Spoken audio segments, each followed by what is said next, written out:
Today, I'm announcing the United States is targeting the main artery of Russia's economy. We're banning all imports of Russian oil and gas and energy. That means Russian oil will no longer be acceptable at U.S. ports, and the American people will deal another powerful blow to Putin's war machine.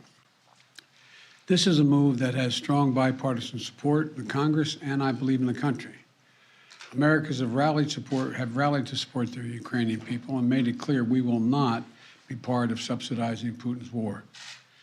We made this decision in close consultation with our allies and our partners around the world, particularly in Europe, because a united response to Putin's aggression has been my overriding focus, to keep all NATO and all of the EU and our allies totally united.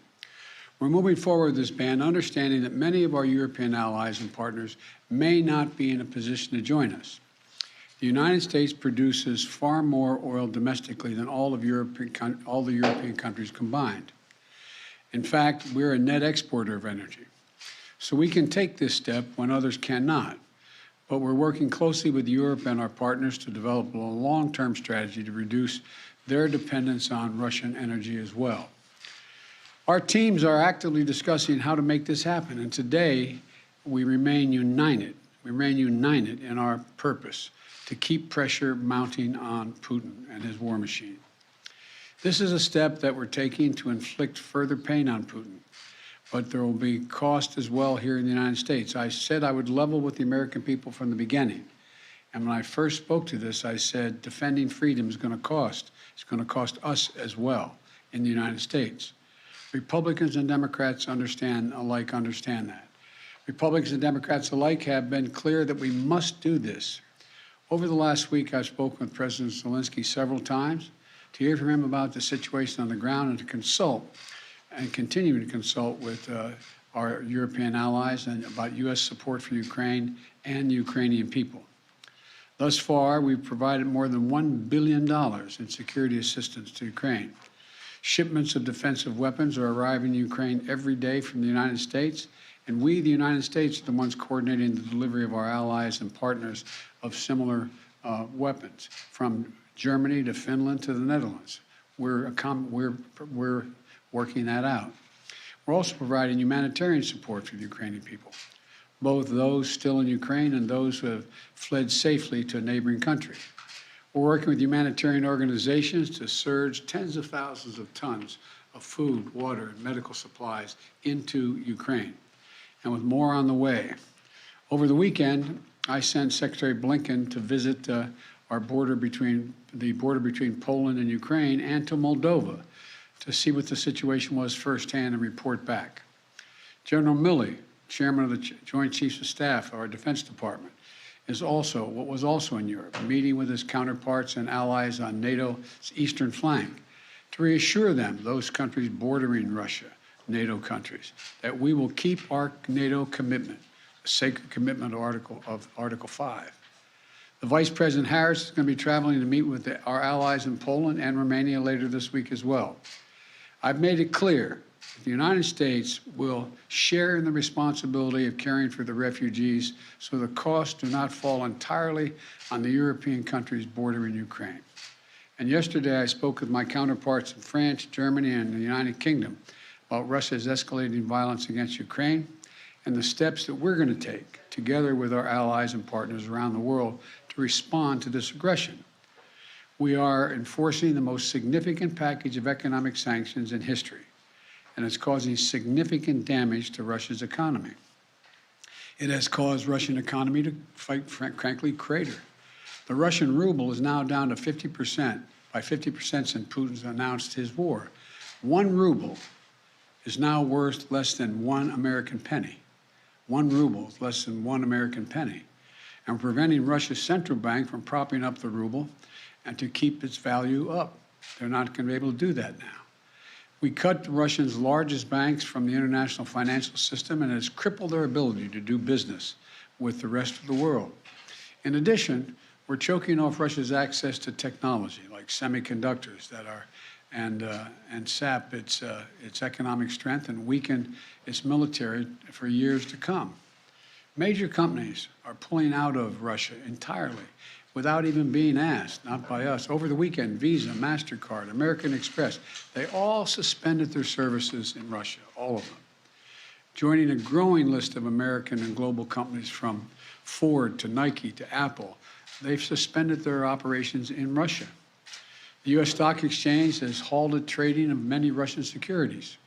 And the private sector is united against Russia's vicious war of choice. The U.S. Department of Justice has assembled a dedicated task force to go after the crimes of Russian oligarchs. And we're joining with our European allies to find and seize their yachts, their luxury apartments, their private jets, and all their ill-begotten gains to make sure that they share in the pain of Putin's war. These, by the way, are giant yachts. You've put some of them in your press. I mean, some of them are, I think I read one was over 400 feet long. I mean, this is worth hundreds of millions of dollars. The decision today is not without cost here at home. Putin's war is already hurting American families at the gas pump. Since Putin began his military buildup on Ukrainian borders, just since then, the price of the gas at the pump in America went up 75 cents. And with this action, it's going to go up further. I'm going to do everything I can to minimize Putin's price hike here at home. In coordination with our partners, we've already announced that we're releasing 60 million barrels of oil from our joint oil reserves. Half of that, 30 million, is coming from the United States. And we're taking steps to ensure the reliable supply of global energy. We're also going to keep working with every tool at our disposal to protect American families and businesses. Now, let me say this. To the oil and gas companies and to the finance firms that back them, we understand Putin's war against the people of Ukraine is causing prices to rise. We get that. That's self-evident. But, it's no excuse to exercise excessive price increases or padding profits or any kind of effort to exploit this situation or American consumers, exploit them. Russia's aggression is costing us all, and it's no time for profiteering or price gouging. I want to be clear about what we'll not tolerate, but I also want to acknowledge those firms and oil and gas industries that are pulling out of Russia and joining other businesses that are leading by example. This is a time when we have to do our part and make sure we're not taking advantage. Look, let me be clear about two other points. First, it's simply not true that my administration or policies are holding back domestic energy production. That's simply not true. Even amid the pandemic, companies in the United States pumped more oil during my first year in office than they did during my predecessor's first year. We're approaching a record levels of oil and gas production in the United States, and we're on track to set a record of oil production next year.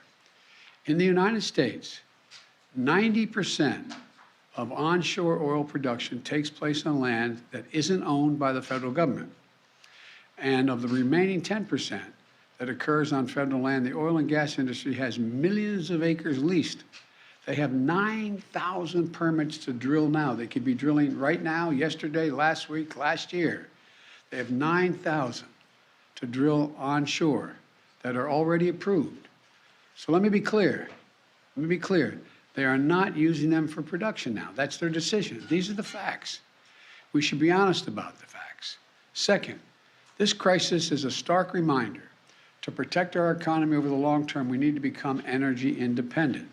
I've had numerous conversations over the last 3 months with our European friends of how they have to wean themselves off of Russian oil. It's just not tenable. It should motivate us to accelerate the transition to clean energy. This is a perspective that our European allies share, and the future where together we can achieve greater independence. Loosening environmental regulations or pulling back clean energy investment will not lower energy prices for families. But transforming our economy to run on electric vehicles powered by clean energy with tax credits to help American families winterize their homes and use less energy, that will help.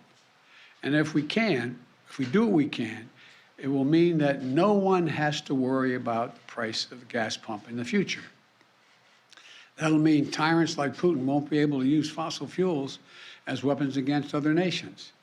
And it will make America a world leader, manufacturing and exporting clean energy technologies of the future to countries all around the world. This is the goal we should be racing toward. Over the last 2 weeks, Ukrainian people have inspired the world, and I mean that in a literal sense. They've inspired the world with their bravery, their patriotism, their defiant determination to live free. Putin's war has caused enormous suffering and needless loss of life of women, children, everyone in Ukraine, both Ukraine and, I might add, Russians. Ukrainian leaders, as well as leaders around the world, have repeatedly called for a ceasefire, for humanitarian relief, for real diplomacy. But Putin seems determined to continue on his murderous path, no matter the cost. Putin's now targeting cities and has been targeting cities and civilians, schools, hospitals, apartment buildings. Last week, he attacked the largest nuclear power plant in Europe with an apparent disregard for the potential of triggering a nuclear meltdown. He has already turned 2 million Ukrainians into refugees. Russia may continue to grind out its advance at a horrible price, but this much is already clear. Ukraine will never be a victory for Putin. Putin may be able to take a city, but he'll never be able to hold the country. And if we do not respond to Putin's assault on global peace and stability today, the cost of freedom and to the American people will be even greater tomorrow. So we're going to continue to support the brave Ukrainian people as they fight for their country. And I call on Congress to pass the $12 billion Ukraine assistance package that I have asked them for of late. Ukrainian people are demonstrating by their physical courage that they are not about to just let Putin take what he wants. That's clear. They'll defend their freedom, their democracy, their lives. And we're going to keep providing security assistance, economic assistance, and humanitarian assistance. We're going to support them against tyranny, oppression, violent acts of subjugation. People everywhere, and I think it's maybe even surprised some of you all, people everywhere are speaking up for freedom. And when the history of this war is written, Putin's war on Ukraine will have left Russia weaker and the rest of the world stronger. May God bless all those heroes in Ukraine. And now I'm off to Texas. Thank you very, very much. I know there's a lot of questions. I know there's a lot of questions, but there's a lot more that has to be made clear, and I'm going to hold on that until we get more information. Thank you. Appreciate it.